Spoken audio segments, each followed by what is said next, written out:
चांद की चोरी। एक छोटे से गांव में रमया और अर्जुन नाम के दो प्यारे बच्चे रहते थे। रमया 7 साल की थी और अर्जुन 8 साल का।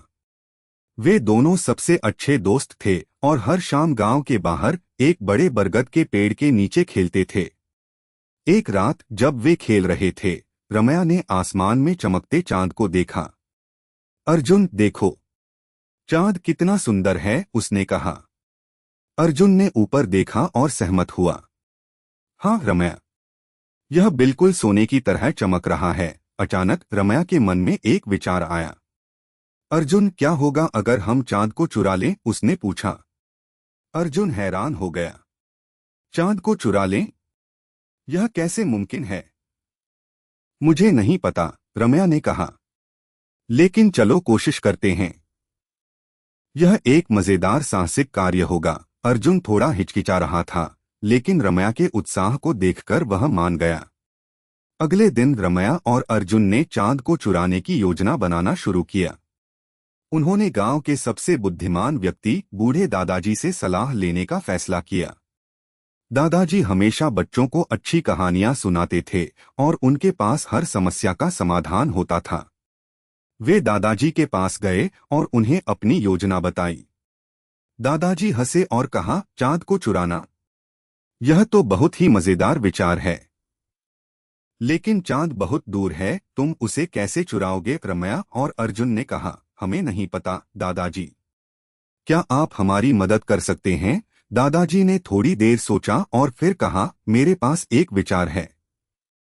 तुम दोनों को एक लंबी सीढ़ी बनानी होगी, इतनी लंबी कि वह चांद तक पहुंच जाए। रमया और अर्जुन बहुत उत्साहित हुए। उन्होंने दादाजी को धन्यवाद दिया और सीढ़ी बनाने की तैयारी शुरू कर दी। उन्होंने गांव के सभी बच्चों से मदद मांगी। सभी बच्चे उनकी मदद करने के लिए तैयार हो गए। उन्होंने गांव में मौजूद सभी लकड़ियों को इकट्ठा किया और एक लंबी सीढ़ी बनाना शुरू कर दिया। दिन-रात मेहनत करके उन्होंने एक बहुत ही लंबी सीढ़ी बना ली। सीढ़ी इतनी लंबी थी कि वह गांव के सबसे ऊंचे पेड़ से भी ऊपर जा रही थी। एक रात जब चांद फिर से आसमान में चमका, रमया और अर्जुन ने सीढ़ी को चांद की ओर ले जाने का फैसला किया। सभी बच्चे सीढ़ी को धकेलने में मदद कर रहे थे। धीरे धीरे सीढ़ी चांद की ओर बढ़ने लगी। जब सीढ़ी चांद के करीब पहुंची तो रमया सबसे पहले सीढ़ी पर चढ़ी। वह बहुत डरी हुई थी, लेकिन उसने हिम्मत नहीं हारी। धीरे धीरे वह चांद की ओर बढ़ती रही। अर्जुन भी उसके पीछे पीछे सीढ़ी पर चढ़ रहा था। आखिरकार रमया चांद तक पहुंच गई। उसने चांद को छूने की कोशिश की, लेकिन वह बहुत गर्म था। अर्जुन, यह बहुत गर्म है, उसने कहा। अर्जुन ने भी चांद को छूने की कोशिश की और उसे भी गर्मी महसूस हुई। तभी चांद मुस्कुराया और कहा, तुम दोनों यहाँ क्या कर रहे हो? रमया और अर्जुन डर गए। उन्होंने कहा, हम आपको चुराने आए हैं। चांद हंसा और कहा, मुझे चुराने? यह तो बहुत ही मजेदार बात है। लेकिन तुम मुझे क्यों चुराना चाहते हो? रमया ने कहा, क्योंकि आप बहुत सुंदर हैं और हम आपको अपने पास रखना चाहते हैं। चांद ने कहा, मैं समझ गया। लेकिन अगर तुम मुझे चुरा लोगे तो रात में कौन रोशनी करेगा? कौन बच्चों को कहानियां सुनाएगा? कौन प्रेमियों को प्यार की बातें बताएगा? रमया और अर्जुन को अपनी गलती का एहसास हुआ।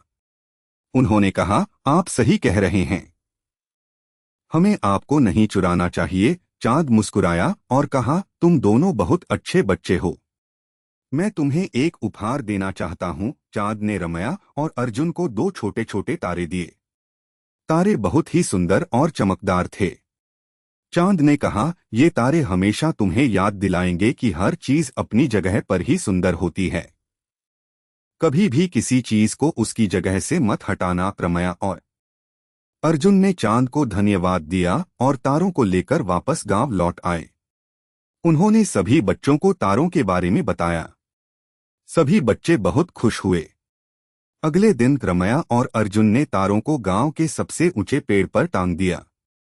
तारे रात में पूरे गांव को रोशन करते थे और रमया और अर्जुन ने कभी भी किसी चीज को चुराने की कोशिश नहीं की। उन्होंने समझ लिया था कि हर चीज अपनी जगह पर ही सुंदर होती है। शिक्षा हमें कभी भी किसी चीज को चुराने की कोशिश नहीं करनी चाहिए। हर चीज अपनी जगह पर ही सुंदर होती है। यह हमेशा याद रखना चाहिए। कहानी अच्छी लगी हो तो लाइक करें, शेयर करें और चैनल को सब्सक्राइब करना ना भूलें। धन्यवाद।